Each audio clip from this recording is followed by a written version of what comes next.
GT Nuts program. I know it's been a while since I actually done a video, so now that the weather is pretty good, it's just been, you know, I live out in the Pacific Northwest of well, I live in the Seattle area of Washington State, and it's just been raining all the time. But anyway, I thought it'd be good to catch up and do kind of some updates.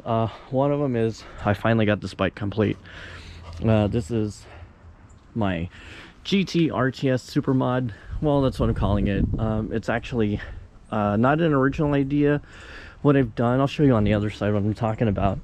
One of them is, but I think, but anyway, disc brakes here and disc brakes here. And if anybody knows their GT RTS bikes, these bikes were not originally designed with a disc brake at all. It was actually a rim brake, and as you can tell, the brake bosses here, even the cantilever, which, you know, even the cantilever pulley for the brake has been, this is a very customized swing arm. This disc brake tab was actually done by a guy named Colin over at CycleFab in Seattle. And he also did the brace. I'd asked him to put a brace on this because I was pretty sure that it is possible to probably snap this off. So I just did I asked him to do this, and this job here came out to being, I think, closer to maybe a $250 job. Last time I remember, $250, $280. But because I wanted to try this, I was willing to spend the money. As impractical as it does sound, I did want to do that. Just to, you know, just out of curiosity. The GT RTS disc brake idea actually didn't come from, it was inspired by a guy who did a beautiful job on his bike. His name's Colin. He has done up a beautiful RTS. You know, the seat stays, and like it was really clean. Even this part, he did his own sheet metal work to cover this up, and he also shaved off or removed the brake bosses, and it looks really seamless.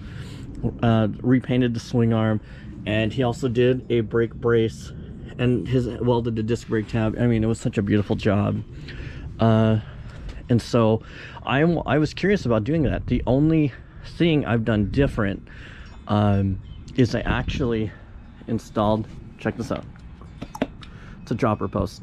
If any of you that know the GT RTS pretty well, you'll know that the GT RTS is a 26.8 millimeter seat post diameter. So how am I fitting a 27.2 in here? Well, see if I can even crack this open a little bit.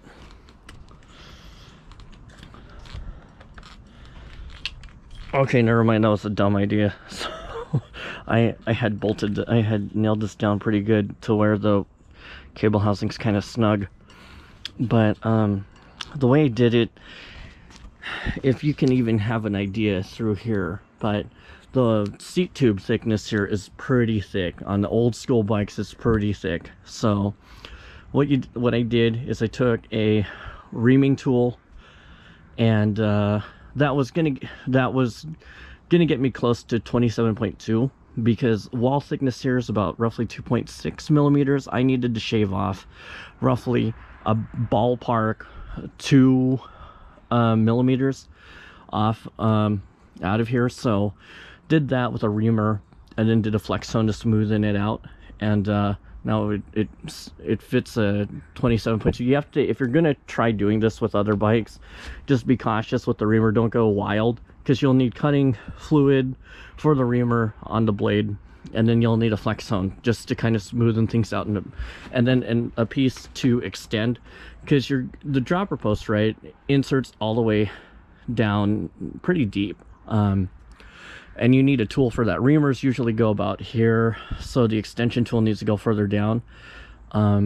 Actually, not even that. I think it's just at this junction, and here where it's welded, a flex zone is kind of handy because it kind of catches on the inside. So it's a good idea to do a flex zone as well. I actually got that lesson from the guy who who has his own channel. It's Cobra Frame, I think, frame welding. He's a bike fabricator himself, real cool dude. So yeah, I did that because I figured, you know, it's worth a try. I'm tired of hype posting on these bikes. I've had my time doing that back in the 90s, and I just wanted to do something radically different with the bike. Plus I have a spare frame, so if it all went bust, like let's say I cracked a seat tube, which has not happened. I've ridden this for many months, has not happened. You know, so I've had pretty good luck. It's still plenty thick. On here, last time I checked it, the wall thickness is still I think 2 point, just north, slightly north of it, so it's 2.3 centimeters thick. So here I am running the P&W dropper post with the suspension. So this is the P&W Coast dropper. It gives you 40 millimeters of suspension, and I think this is a 125 millimeters of adjustment. So I just wanted to do it, you know, just because I wanted to have a fun trail bike. And here it runs a Rissy Racing Genesis damper. For those of you interested in a Rissy Racing Genesis damper, I think as of recently, Kevin Rissy increased the price on the shocks. So this used to cost 198 bucks, now it's 298, and respectively the Astro 5 and the Terminator have gone up, I think, well, the Terminator went up another $100, so I think it's almost 400 or 300 bucks. No, I take that back, 298 for about 398, and then 500 for the Terminator. So if you have a very rare bike, you love it, you know, like the price went up, so just keep that in mind. It's not a kind of reasonably priced option. It's just a very pricey option. So hopefully the standards have gone up. If you're going to order one of these shocks from Kevin Rissy, make sure you call their shop first, and just to verify that somebody's there, and then don't email them, because I think they get too many emails. So call them, talk to somebody, and then say, hey, if I put an order in right now, or, you know, within the hour or something, just do it soon, like the same day you call them, if you're gonna do it. Like, when can I expect this to be built? And so far, I think Kevin Rissy's worked on his customer service a bit, and they actually follow up, and I've ordered a few things from him so far, and it's been very positive. So hopefully, I think maybe he's like more serious about improving customer service. So we'll see. Yeah, I know a few years ago it wasn't like that. You know, sometimes you're just like, do you even exist? So, you know, hopefully he's pretty committed to that, because I talked to him and I vented to him a little bit at Sea Otter in a tactful manner, and he said he was, you know, like give him a call and stuff like that. So there's that. Anyway, back to the bike. This runs a real budget XC28 fork. Unlike the other XC28 forks that I run, I don't have brake bosses here. I just wanted a really as clean as possible look. And this is a budget fork. This is a roughly a 5.2 pound fork. And I just wanted to see if it would ride real well, if it'd work. And it does. I mean, for a ballpark $130 fork, this is a pretty good fork for what it is. You know, they last. You can find some places that can do service on them. There's a guy named Greg McKenzie. You know, the only thing you have to be mindful about if you do pursue this fork is if this gets destroyed, this little damper here, the parts are only available in Europe if you're watching this in the United States.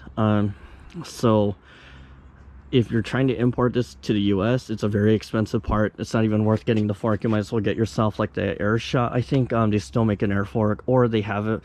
You can find an air fork available. I think it's the XC30. It's basically a recon fork, I think, and you can get that, can be had for $250. Ride quality is real good. You know, big difference. Because I'm planning to replace some of these older gen XC28 forks with the upgraded air shock, or air fork. So we'll see. This is a 100 millimeter of travel, or 100 millimeters of travel. You know, some people are like, you know, oh, you got to run a 60 or an 80 because you're gonna break the head tube. Look at that, it's fine. I've run a lot of old school bikes with a little more rake and a fork. You know, I've broken many frames never really at the head tube. Even with this fork configuration, it's more like the chainstay brakes, or I've broken something else on the frame, but not so much the head tube. So it always drives me nuts when people always mention, you know, bring that up. I've seen people with regular stock forks that break their head tubes, you know. So you know, it's such an annoying thing to hear all the time. But anyway, this is a quick release option, and plus I figured I should take advantage of a decent fork. This has rebound adjustment here, and it actually works. Lockout, preload up top. You know, I heard you can do this, you can get a remote, but you know, it's not that, if you're not racing, it's not that hard to do that, you know. Even if you are, not that hard. It's just so easy to reach from the cockpit. Here the wheel doesn't match, so this is a Zach Weinman 19, and that's a Sun Ringley Rhino light. And the reason I run a Rhino light in the back is I've always had a positive experience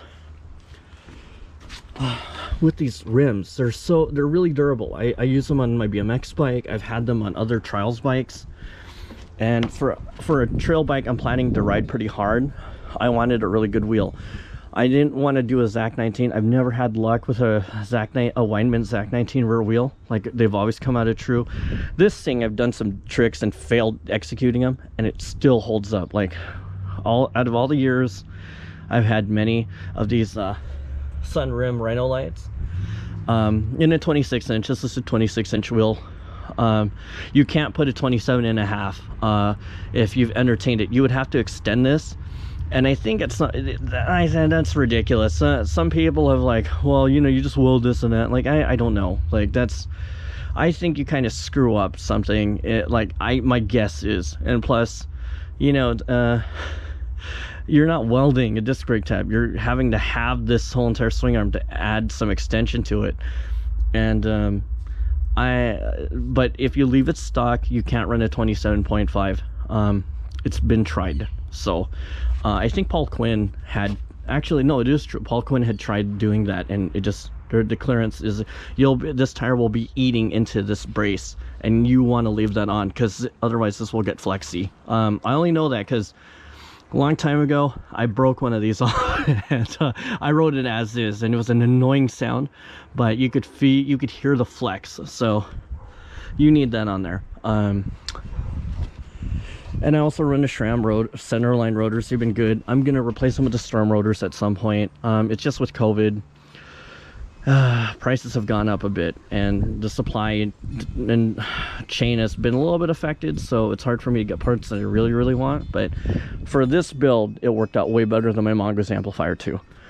Here I'm just running a basic 1x10. This is a Wolf Tooth Components chainring. It's a 30 tooth. And this is a Sunrace rear cassette. It's a 10-speed running on an 1142. I like the 42. Just easy to adjust. It rarely comes out of adjustment, you know, where I have skipping issues or anything. It's been a very reliable chance that you don't need to have to get the Wolf Tooth for this bike. You can just run a regular, you can just leave the derailleur hanger as is. This is like, these derailleurs I was getting out of eBay for like 20 bucks. These Shimano dealers, there's an upgraded version, and I think they can be had for about roughly 30 bucks. It's an improved version. They say this is a long cage. You have to run a long cage if you're going to run a 42 in the back anyway. And then the chain I'm running here, real cheap budget SRAM PC 1051 chain, works real well. I've sold some of these rubber mounts off as I've broken other RTS bikes because I've ridden them hard, and I've left them stock, including the fork, you know. And I've sold some people some of these mounts because they're just hard to come by, these rubber pieces and the long bolt that goes through them. So that way, you know, your water ball is like more elevated up, it's less likely to fall out. Especially if you're running the old school metal cages. Sometimes that happens if you really hit some technical stuff. It's a pain, and I know that. That's why I'm running this really high-tech $5 on a discount performance Team Corsa water bottle cage. It's held up and pretty it's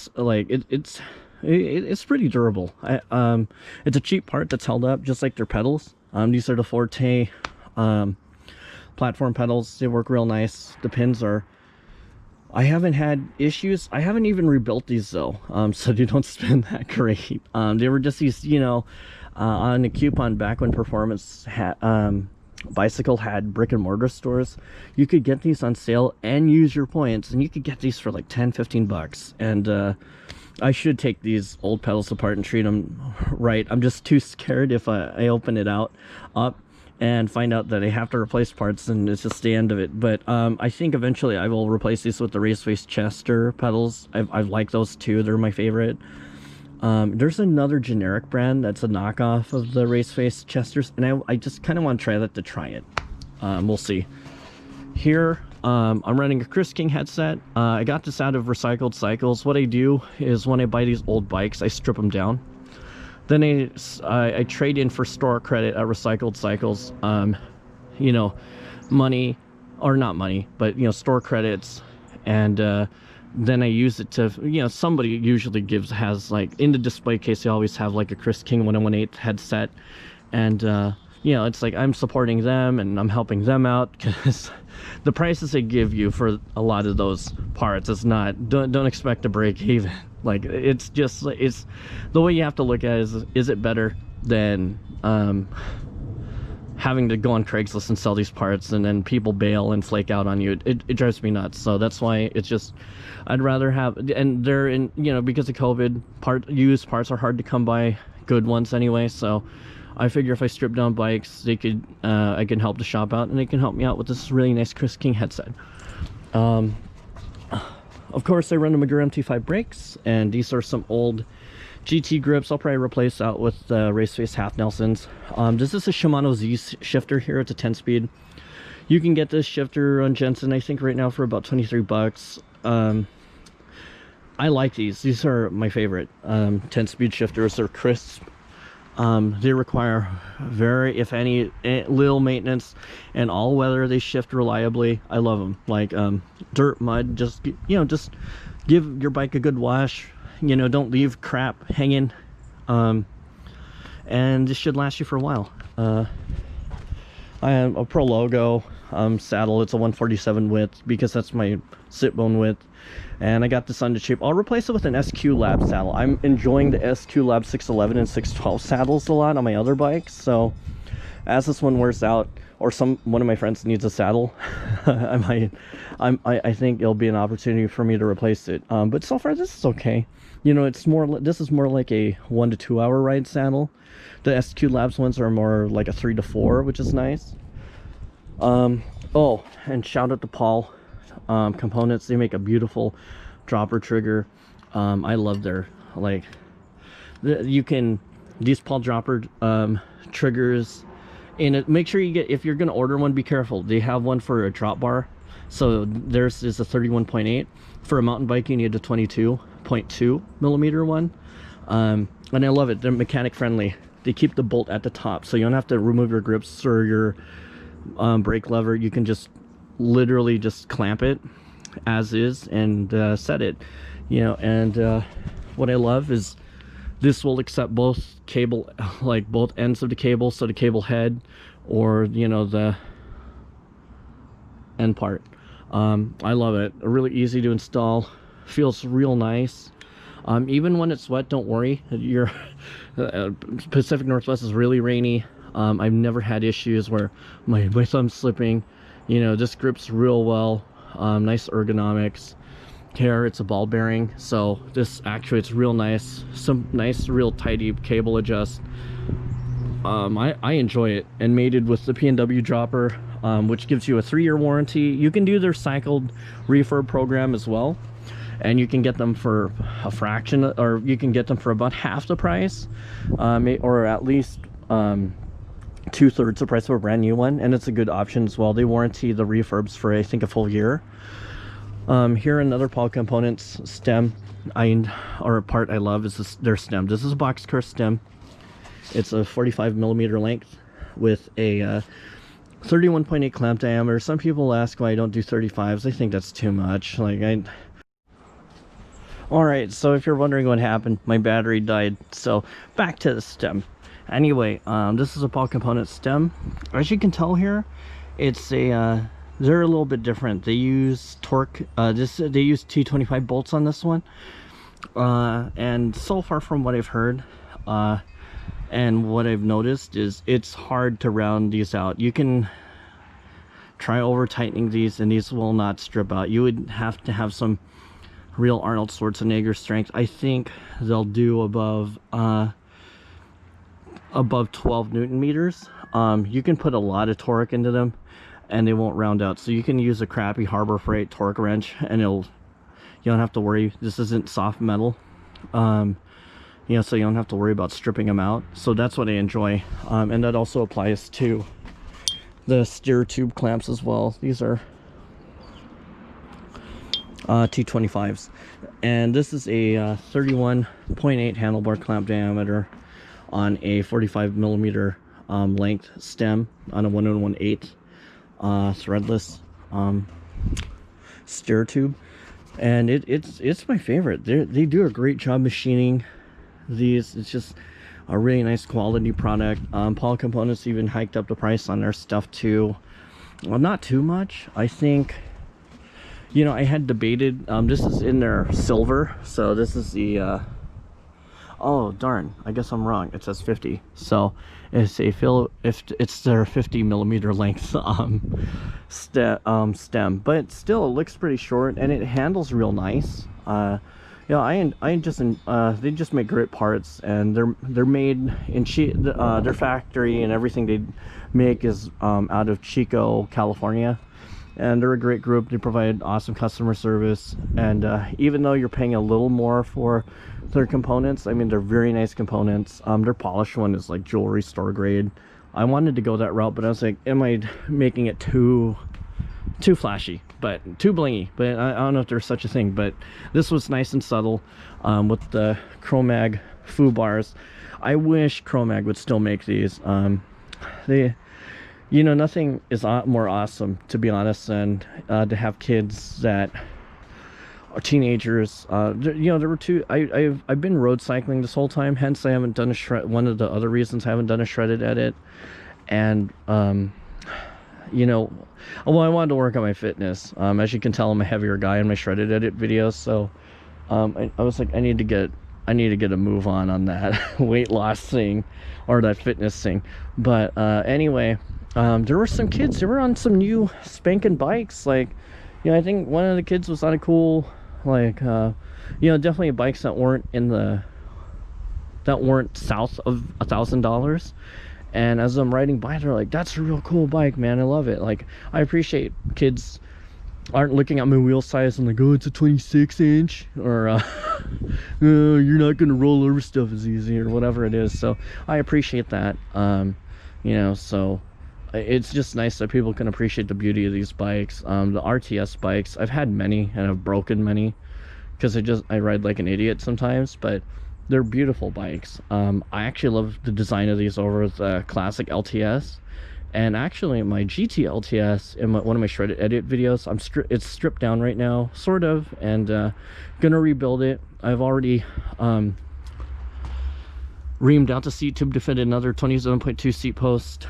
So, and I tried it with a height right, and it just, what a game changer when you're kind of just riding all these different trails around the Pacific Northwest. It just makes it so much easier, and it feels safer. That was my goal with the dropper post. You know, there's a lot of your old school mountain bikers that had the high post, or still high post, you know. It's not always the most comfortable thing to hit jumps. It's respectable if you can do it, but you know, it's not always the most comfortable thing or confidence inspiring thing when you're hitting jumps, and you know, you got that seat post at the perfect leg extension. So you know, I just wanted to make this a fun trail bike I was going to ride all the time.